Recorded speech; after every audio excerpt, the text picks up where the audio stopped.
Bleeding purple and gold. From the heart of Los Angeles, this is the LakersNation.com podcast with your host, Trevor Lane.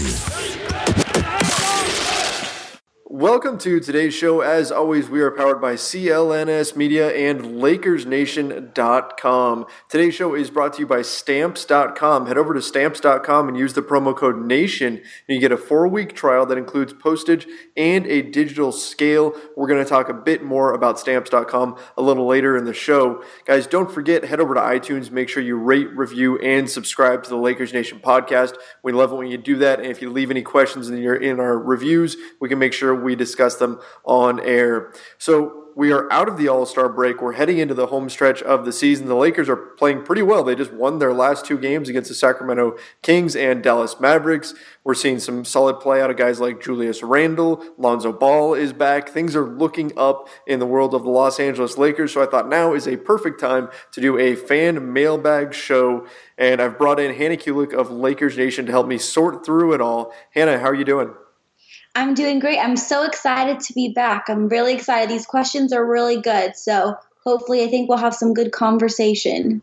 Definitely, yeah. I think we got some good stuff to dig into here. So why don't we just jump right into it? And I'll start with our first question. And I figured it's only appropriate that I take this one because I am a resident of Randall Island here. Yes. Julius Randle has been a major topic of discussion for the Lakers. So here's the first question that we got submitted on Twitter from A. Bridgeland, at A. Bridgeland. It says, what is the likelihood of re-signing Randle? And surely he's considered in the Lakers' future plans. And then Grayson Turnbull also said, any chances of keeping Randle? We got a lot of questions about him. Keeping Randle on the roster. So, Hannah, what do you think? What's the Lakers' situation right now as of this moment with Julius Randle? Well, you know what, Trevor? I have to say, I think you've been slipping me some of that Randle juice because I am really on the Randle bandwagon as of late. He has just been playing unbelievable, especially, since he was inserted back into the starting lineup. He's been really playing just out of this world, honestly. And, I think this is interesting because obviously he's making the Lakers think a little bit because I think originally they had planned on just trading him at the trade deadline. Obviously, I can't confirm that, but that's what I thought. And, them keeping him around, I think he's definitely making them double think things. Rightfully so. Like I said, he's just been playing unbelievable. I really want them to keep Randle, especially as the season progresses. I don't want them to get rid of him. I don't want him to go somewhere else. I just think he's a star, and I think he's just only going to get better. And it's actually kind of scary, honestly, when I think about it. So I really want them to keep him. Hopefully they do. I'm not sure, though. It's really going to depend on who they're able to get this summer. And, that's what it's going to come down to. But I hope Randle's still around. Yeah, I put this out on Twitter and Instagram today and yesterday. We were talking about this. Per 36 minutes, Julius Randle right now for the season is averaging 21.3 points, 56% from the field, 10.9 rebounds, 3.6 assists, and he's only 23 years old. This isn't a guy who is a veteran. He's not like he's 28, 29, and he's going to be hitting his downward slope at any point here. So Julius Randle could very much be a core piece for the Lakers. But the question that I'm seeing over and over again is, well, how much are they really going to pay him? What do you think a fair price is for Julius Randle on the market right now? That's where it gets tricky because, if a team and I actually kind of think that Dallas is going to make him an offer this summer. I think Dallas is a team that we have to watch out for. And I think they're going to offer him like 15, 16 million. And that's when it's going to be tricky if the Lakers are going to want to match that. Because, especially, Magic Johnson, Mr. Cap Space, that's a big chunk of money. So but I think he's worth it, honestly. Yeah, I agree. I think that he would be worth that amount of money. And you know what? Everybody is looking at the Dallas Mavericks. And of course, Julius Randle, he blows up against the Dallas Mavericks every time he plays them. So it wouldn't be a surprise to see them go after him at all. But, the one thing that I think some people miss is everybody's petrified of this whole restricted free agency thing. And they're concerned that some team is going to show up July 1st and knock on Julius Randle's door and give him this big money offer, and then the Lakers are still going to be pursuing Paul George, still going to be pursuing LeBron James, and they're going to wind up letting Randle walk, and then they're going to hear back from Paul George, and then they're going to hear back from LeBron James and find out they didn't get them, and then you've lost Randle, and you don't get James, and you don't get George, and then where does that leave you? Well, here's the thing. The way NBA rules work is that there is a moratorium. Yes, you can talk to players on July 1st. They can say, hey, I am signing with you, but it's going to be there's a period of time there before they can actually put ink to paper and sign that deal. And it's only once that deal is signed that the clock starts ticking on the Lakers. And this is off the top of my head, so I could be wrong here, but as I recall, it's right around July 6th is when they can actually start signing deals, somewhere in there. And then it's usually a period of somewhere between 48 and 72 hours that the Lakers will have to actually match. So we're talking about a period of probably at least a week, maybe even a little more, after free agency begins, before the Lakers have a drop-dead decision to make on Julius Randle. So that gives them some time. So there is a little bit of time there before they have to know anything from Paul George, before they have to know anything from LeBron James. So even if the Dallas Mavericks or some other team is talking to Julius Randle on July 1st, as long as the Lakers give him that qualifying offer, he's restricted, and they should have enough time, hopefully, to get a firm answer from the stars like LeBron and like Paul George before actually making a decision on Julius Randle. Hannah, if it were up to you, if it meant keeping Randle, would you be okay with watching, say, LeBron James slip through your fingers? Or would you sacrifice Randle? Oh, goodness, Trevor, that's a tough one.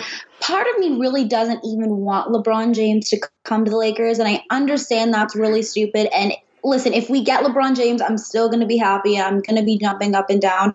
But there is a big part of me that doesn't want him on the Lakers, so I would actually probably say yes. I would probably at this – that's hard to say, though. I just don't want to see Randle go, but – I mean, I guess it's hard to say no to the best player in the NBA, possibly one of the best players to ever play basketball. But I don't know, man. I really think Julius Randle is something special. You know, it's funny. I've seen that sentiment quite a bit online, on Twitter, on Facebook, all over the place, saying we don't even want LeBron. In fact, my parents are visiting right now. They're staying with us and visiting the grandkid and all that. And they actually just said that yesterday. We were watching the game together, and we were talking about LeBron and everything. And my dad says, "Gosh, I don't even want LeBron on the Lakers." So it's funny. There is that kind of that feeling out there, that anti-LeBron sentiment. So we'll see how everything turns out. Why don't we move on to the next question? Why don't you take that one? Okay, this is from, oh my goodness, at M1K3 _ LITOR1S. I think his name is. I gave you that one. Right, I know. Now I know. Thanks, Trevor.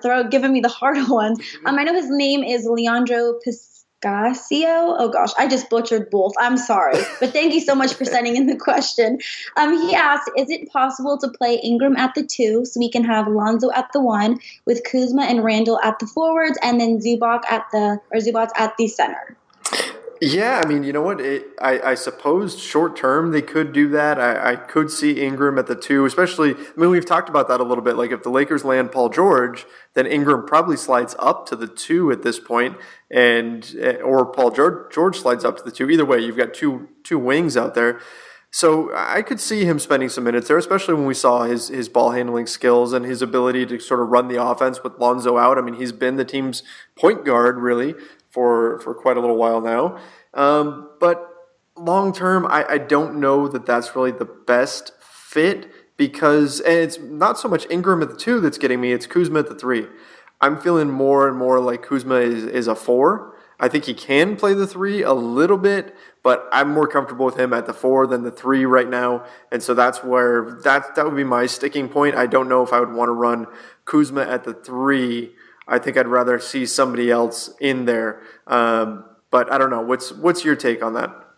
Yeah, I agree with you. I like Ingram at the 2. I just like Ingram having the ball in his hands as much as possible. I just think he plays better when he has more control of the ball. Like we've been seeing late, he's kind of been like our point guard as of late, and he's been really playing well with that role. So I could definitely see him at the 2, and I'm totally fine with it. We talked about it again, like you said, bringing in Paul George and stuff.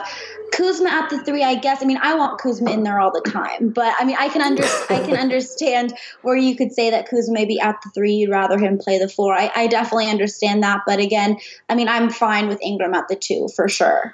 Interesting that he threw in Zubac at the center. I mean, are we assuming? I'm guessing maybe he's talking about like next year, and we're assuming Brook Lopez is gone, or maybe he's thinking that Zubac should take Lopez's spot. I mean, I wouldn't go that far, but interesting nonetheless, I guess. You know what? Zubac has a lot of really passionate fans, Trevor. I got to say, I get tagged in a lot of Instagram stuff, a lot of Twitter fans, or a lot of Twitter stuff. Zubac is a popular guy. He does, but you know what? Like, I thought I was ridiculously high on Zubac like last season and even heading into this season.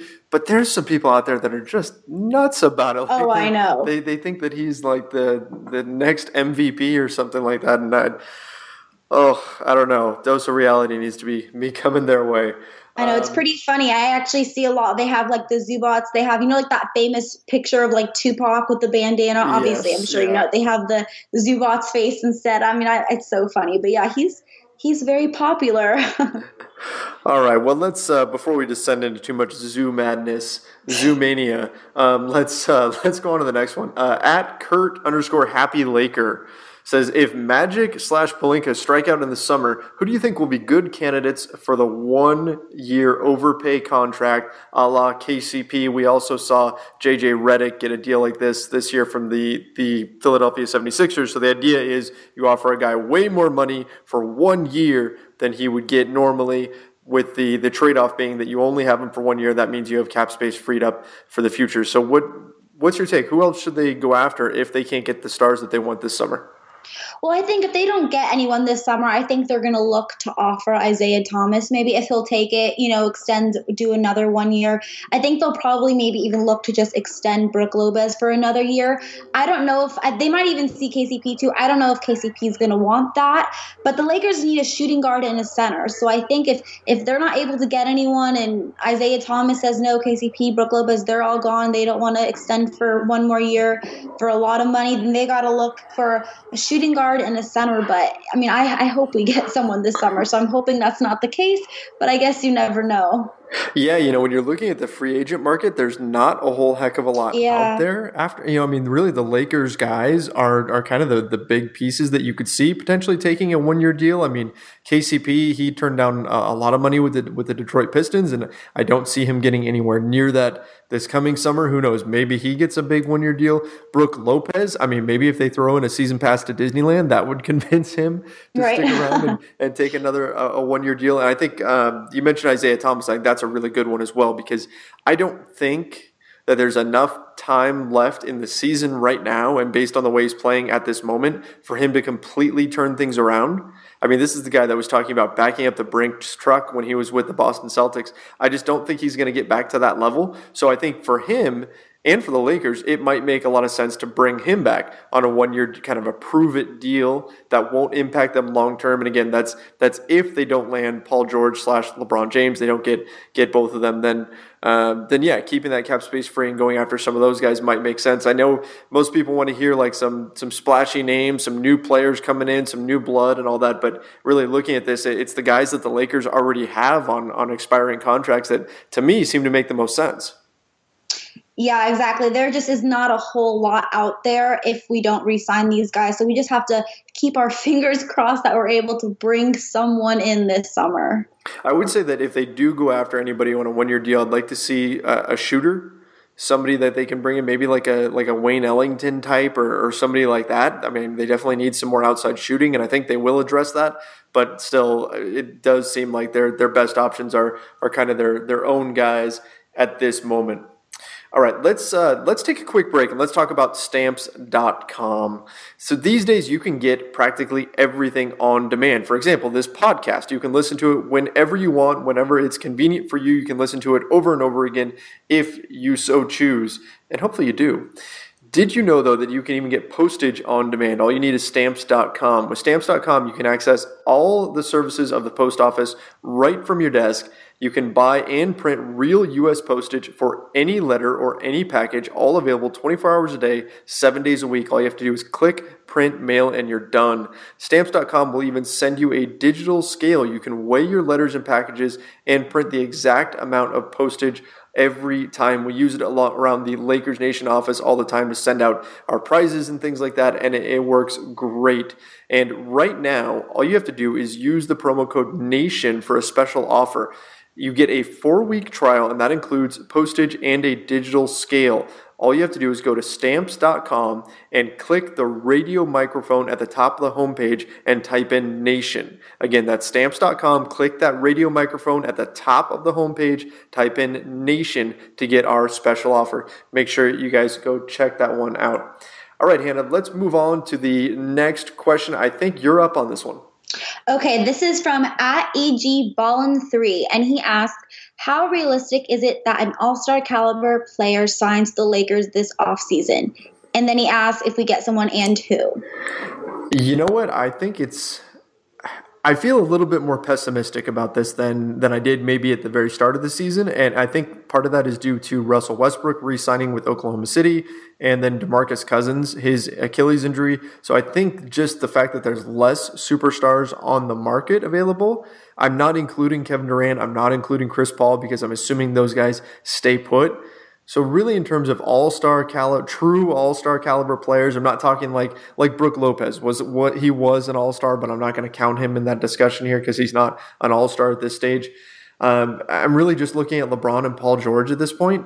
And I mean, I think the most likely would be Paul George, but I mean, I don't know, like maybe I'd put it at say 30%.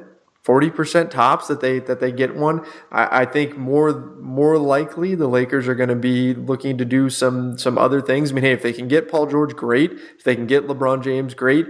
But I just don't know if you can count on it at this point. I feel like Oklahoma City has been playing fairly well, and Paul George is kind of giving these little hints that he might want to stick around. And then, LeBron, who knows what LeBron's going to do? I wouldn't be surprised if he winds up in Houston. So I don't know. I'm not sure it's all that realistic to assume that they're going to get an all-star caliber player. But again, a lot can change between now and July. I mean, it's only February, so we're going to have to kind of see where everything falls. Hannah, what's your take? Yeah, exactly. I mean, I agree with you, Trevor. And we've seen this, every year the last few years where the Lakers were definitely going to get Kevin Love, and then we're definitely going to get Russell Westbrook. We're definitely going to get LaMarcus Aldridge, and then it just doesn't happen. So it'll definitely be frustrating and just kind of heartbreaking, honestly, just especially because where, there were so many that we're going to get Paul George, LeBron James, we were going to get both. But like you said, it's just, you got to kind of have to remain realistic. And I just don't know if we're going to get anyone. And besides, I mean, it's very unlikely that players even leave their teams in free agency to begin with. A lot of times they're traded. When you see these superstar players, going to different teams, they're traded. But I'm really hopeful. Like, I think we are able over LeBron James and Paul George, I think we have a better chance at getting Paul George, but I don't know, especially now that, like you just said, Oklahoma's playing well. I don't know why Paul George would want to leave Oklahoma. Hopefully he can just maybe be a little loyal to, his LA hometown, but you just never know. So I think 40% is a good kind of guesstimate there. All right, yeah, we're going to have to wait till the summer to kind of see what happens and what transpires. I mean, who knows? A lot can happen between now and then. Magic Johnson and Rob Pelinka have proven that they are very willing to make some major moves. So who knows? Things could look very, very different by the time July rolls around. But we'll have to wait and see. Again, right now I'm a little more pessimistic, but yeah, we'll see. Next question from @MFE1979. How are you both feeling watching Clarkson and Nance with the Cavs? I'm torn between wanting them to succeed and wanting the Cavs to implode so we get LeBron. Hannah, this question has you written all over it because we're talking about your boy Jordan Clarkson. What do you think? What's so funny? I would have never thought in a million years I would ever be rooting for the Cavs. I mean, just because I'm just not the biggest LeBron fan. If he comes to Lakers, I might be a little different. But now I'm kind of rooting for the Cavs. I'm finding myself now, when I search NBA.com, I'm not really, obviously I'm looking for the Lakers, but I'm also kind of looking in at the Cavs. And it's definitely hard. But I think, at the end of the day, I am happy for them because, they both went to the Cavs, who are obviously a playoff team. They're going to get a chance to, go for a championship. And I think it was a good situation for both of them. We saw even Jordan Clarkson tonight. He came in for the Cavs, and I think he hit 3 threes in a row. So they're both playing really well. I think they're both able to contribute on that team a lot, but it definitely stings a little bit. But, now I guess got to root for the Cavs. Yeah, that's certainly not an easy thing to do. I mean, I think over the years with LeBron being with the Cavs for so many years and everything, it's been Lakers fans have kind of developed this disdain for Cleveland, and seeing Clarkson and Nance there isn't easy, I suppose. But at the same time, I mean, from having Larry Nance Jr. on this show multiple times and getting to know him a little bit, I feel good about him going to Cleveland. Like I didn't want him to leave the Lakers. It seemed almost surreal that he was getting traded because he had, developed such a solid reputation with the fan base, and he was just that glue guy that every team needs. But if he was going to go anywhere, just from a personal standpoint, you wanted to see him go to Cleveland just because that's where he's from. And so he gets to go home. He gets to be by family and everything. And Jordan Clarkson, he's done some tremendous things for the Lakers this season, and it's nice to see him get a little bit more recognition. I felt like when he was with the Lakers, because the Lakers haven't been a very good team, he wasn't quite getting the recognition that he should because people were brushing it off. And the non-LA people were just saying, oh, he's just putting up stats on a bad team. He's not all that great. He's a bad contract, blah, blah, blah, blah, blah, right?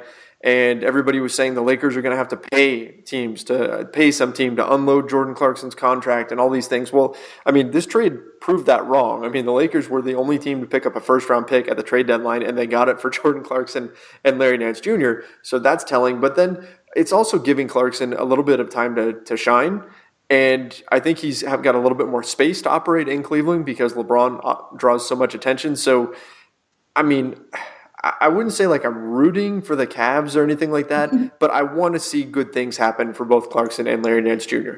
Exactly. Same for me. I'm not like rooting for the Cavs, but I'm rooting for Clarkson and Nance. So as long as they have good games, then I'm okay. Right. Yes. Yeah, we can be in agreement there. All right, let's move on.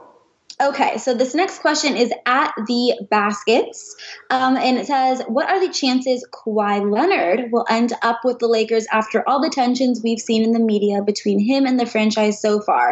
And then the second part to this question is, should Magic keep one max slot this summer for his free agency in 2019? Oh, man. I feel like this is kind of Paul George all over again in a lot of ways, because this is, right, Kawhi Leonard he has an opt-out in his deal where he could become a free agent in 2019. Okay, there's reportedly tensions between him and the San Antonio Spurs over the handling of his quad injury, and Coach Greg Popovich recently made some comments about it. Just doesn't sound like a great situation. And for a team like the Lakers, who are looking for a superstar, their ears have to perk up a little bit when they hear that things aren't going great between Kawhi Leonard and the San Antonio Spurs. But you know what? 29 teams in the league would be interested in trading for Kawhi Leonard. Right? Should he hit the market? Should the Spurs decide to part ways with him? So if you're the Spurs, do you risk it that he actually hits free agency in 2019 if the feeling is that he's in a spot or in a mindset where he's going to be leaving? Probably not. You probably look to move him. So then the Lakers have to kind of decide, is it worth it to bring him in now, giving up whatever pieces they need to give up this summer to bring in a guy who really could be a superstar level player, or at least most think he is a superstar level player, or do you risk it? You think maybe I can keep all my young pieces and then just sign him in free agency in 2019. Well, this past summer, the Lakers took the risk with Paul George, where they decided that what the Pacers wanted was too much. Right, they wanted the second overall pick in exchange for Paul George, and the Lakers ended up deciding not to do that. And so now they could be in a similar situation if the Spurs put Kawhi Leonard on the market, because we know other teams will be out there after Kawhi as well. The Boston Celtics have a ton of picks. They'll probably go after him. Philadelphia 76ers will go after him, all these other teams.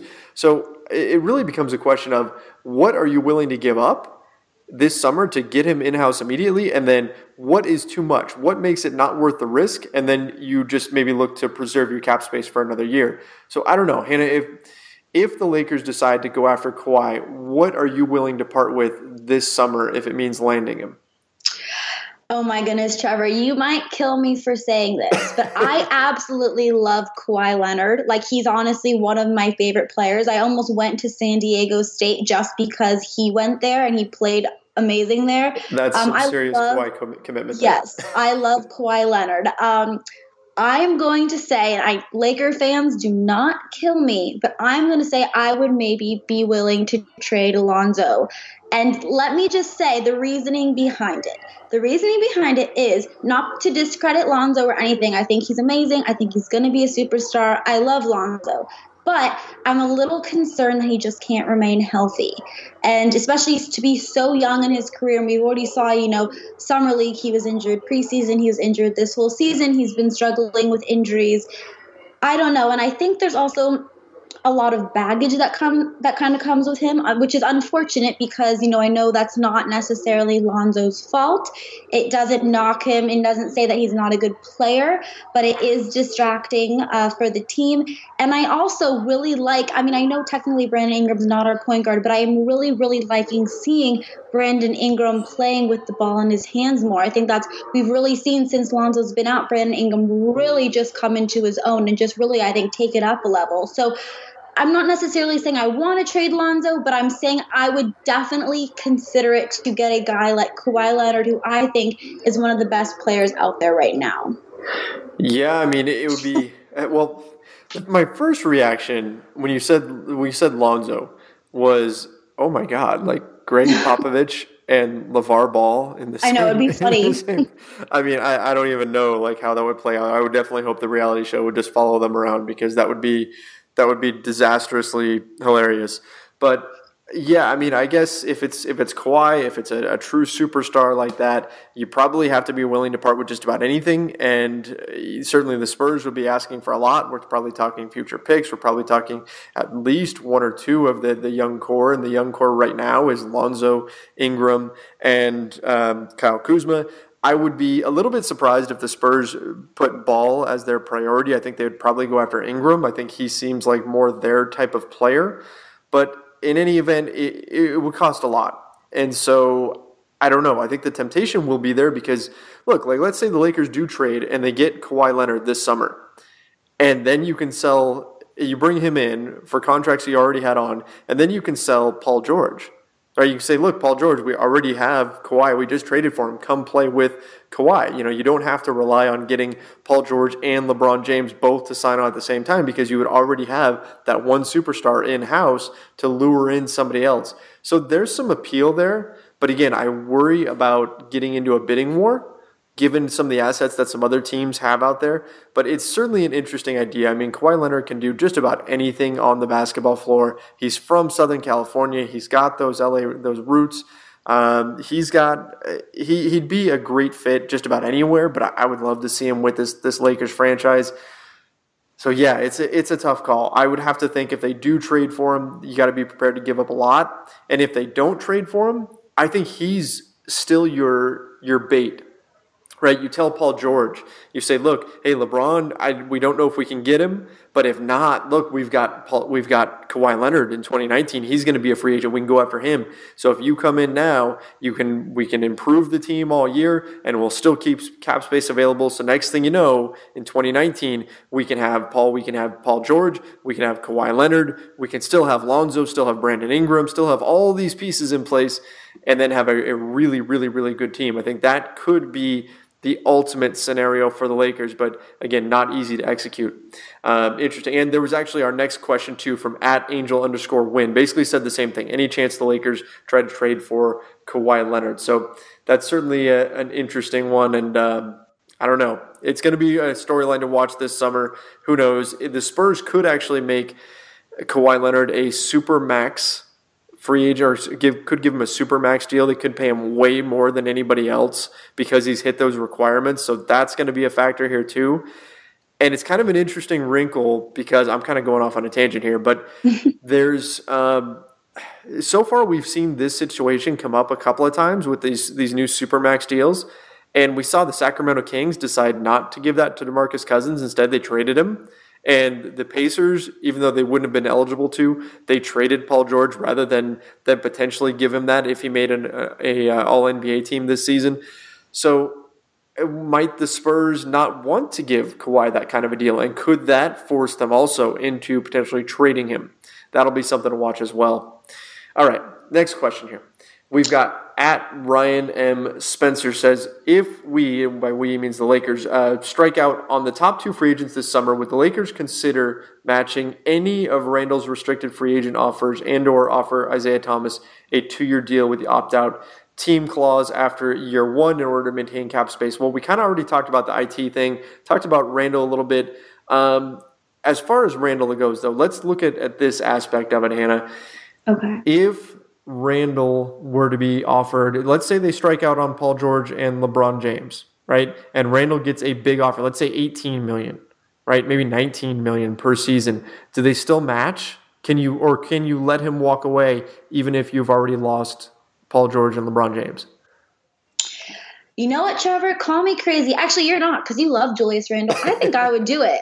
I am really, really just drinking the Randle Kool-Aid as of late. And then also, okay, so re-sign Randle. Then if for some reason, if we could maybe use that if we wanted to possibly try to trade for maybe Kawhi Leonard or try to trade for another player. I'm definitely not opposed to it. I think what it might come down to, listen, the Lakers need a superstar, and it's very rare for a superstar to just leave his team kind of willingly during free agency. A lot of times they end up being traded. So we may need to keep a piece like Randle to be able to trade to get someone. But I mean, I would 100% do it, even if we don't want to trade him. I just am really, really liking what I'm seeing from Julius Randle so far. Yeah, I mean, I'm in agreement. It would be painful on one hand. You'd have to worry that it could become a bad contract if a team overpays him by too much. It's tough. I mean, Randle is too good to let him just walk away. Exactly. I just don't think you can do that. So unless you're bringing in a superstar, if you're getting LeBron James and Paul George, then maybe that's a sacrifice you can make. But if not, I just don't think you can let Randle walk and get nothing for him. So I think you almost have to match and then hope that he can live up to his contract, and then maybe you look to flip him if need be. If you're worried about that deal impacting you long term, you have to get something for him. You can't just let him walk. I mean, we saw in Los Angeles, Dwight Howard walk and the Lakers get nothing. We saw Pau Gasol walk and the Lakers get nothing. You can't do that. You just can't do that in today's NBA. You can't let talent walk out the door without getting something in return. That hurts your franchise too much. So, I think that's a nightmare scenario for the Lakers, that somebody just throws him a crazy offer. And it only takes one team to do it, right? I mean, one team out there acting crazy to kind of mess up all their plans with Julius Randle. So we're all going to be holding our breath when free agency starts. Well, yeah, and that's kind of honestly one of my biggest fears just from the get-go before this whole trade deadline thing went down, is because, look, if Randle does leave this summer and we get nothing for him, then we would have lost Jordan Clarkson, Nance, and now Randle. Obviously we got something, for Jordan Clarkson and Nance, but it would still be 3 of our, main guys who just left for not a lot for our future, Right, yeah, that's and that would be a tough pill to swallow. Now, I mean, if they free up cap space, there's still some things you can do with that, but it's not the same as getting real, tangible assets. So, yeah, that's certainly going to be something to keep an eye on. All right, Hannah, I want to close it out with the last question here. Okay, yes. Our last question is from @John_Azteca_LA. And he said, what's the team's best 5-man lineup? Okay, so I actually looked this up, and statistically right now in terms of overall net rating, the best 5-man lineup for the Lakers is Lonzo Ball, Kentavious Caldwell-Pope, Brandon Ingram, Kyle Kuzma, and Julius Randle at center. So on the season right now, that lineup has had the best impact. And I'm talking about lineups that have actually played a set number of games. There's a few lineups that have higher net ratings that only played, one game together, so the sample size is way too small. But so that right now is the best 5-man lineup. That's statistically, I don't know if it's my favorite 5-man lineup. I do like it. I like it a lot, but I also like what we've been seeing out of Josh Hart. I was just going to say that. Yeah, I like what he's been doing, shooting the 3. I don't know which one of those guys I would bump out in order to slide in Josh Hart. I mean, KCP did just hit, 8 threes in his last game, so I don't know if I can just bump him out, but I feel like he should be in there somewhere. And then, I'm not totally down on lineups that have Brook Lopez. He's had his moments as well. I think it's kind of a game-by-game thing, depending on who they're going up against and what the matchups are. I guess if you were to put a gun to my head and say, hey, the Lakers have to play a, say, 12-minute quarter, and whatever happens in this quarter is going to determine your life. Your life's on the line here. Which 5 are you putting out? I guess it would be those 5, but man, I mean, it would be some tough choices there. I can't definitively, even though that's what the stats say, I can't definitively say that's my favorite lineup because Josh Hart has been doing so well, and I'm still kind of partial to Brook Lopez as well. If my life is on the line, KCP is not in there. No way. There is just Okay. no way at all. If KCP got on a breakaway and your life is on the line. Oh my gosh. No way. Because yes, KCP had a great game last night. But you know what? He also has many games where he's just throwing up shots. And I actually think that I tweeted it. I don't really even care how good of a game KCP is having. I still don't fully trust him in the fourth quarter.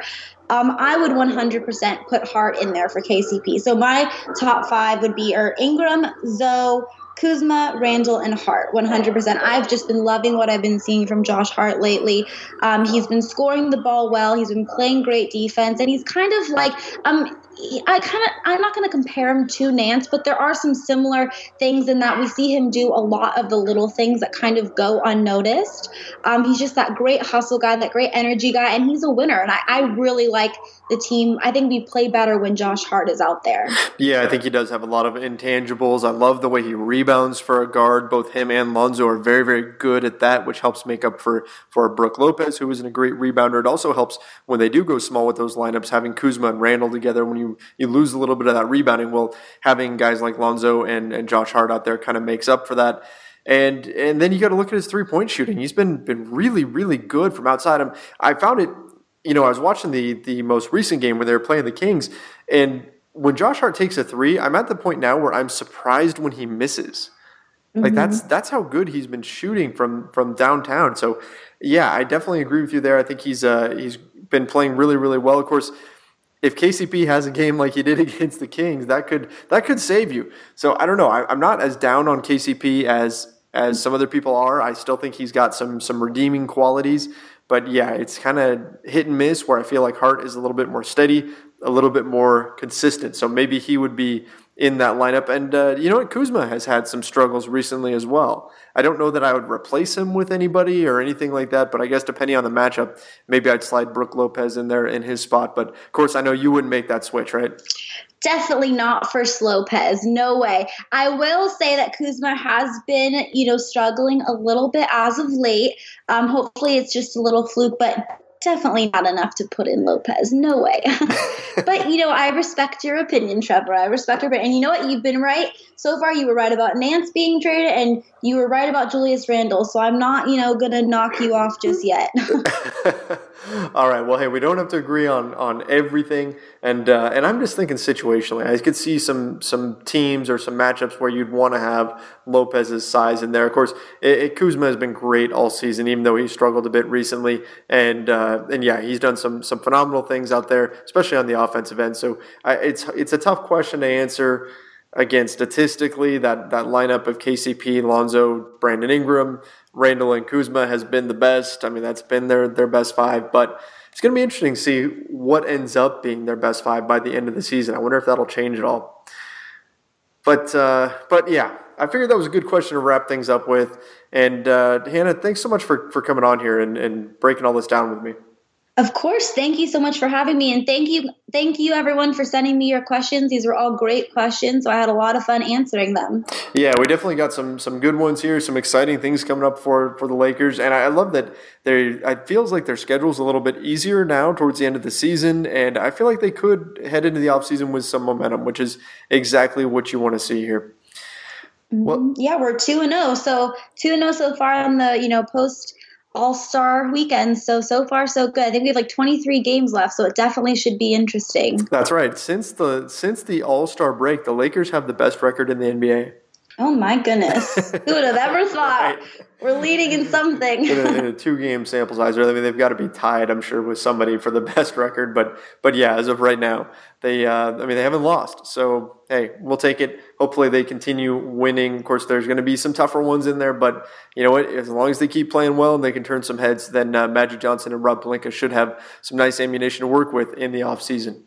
All right, that's going to do it for today. Thanks, everybody, for listening. Make sure you guys head over to Stamps.com. Use that promo code NATION. Hannah Kulik has been here with us tonight. Make sure you go check her out on Twitter at Hannah_Kulik. My name is Trevor Lane. You can find me on Twitter at Trevor_Lane. And, of course, make sure you guys go check out LakersNation.com for all the latest breaking Lakers news. That's it for today's show. We will be back next week with brand new Lakers talk. See ya.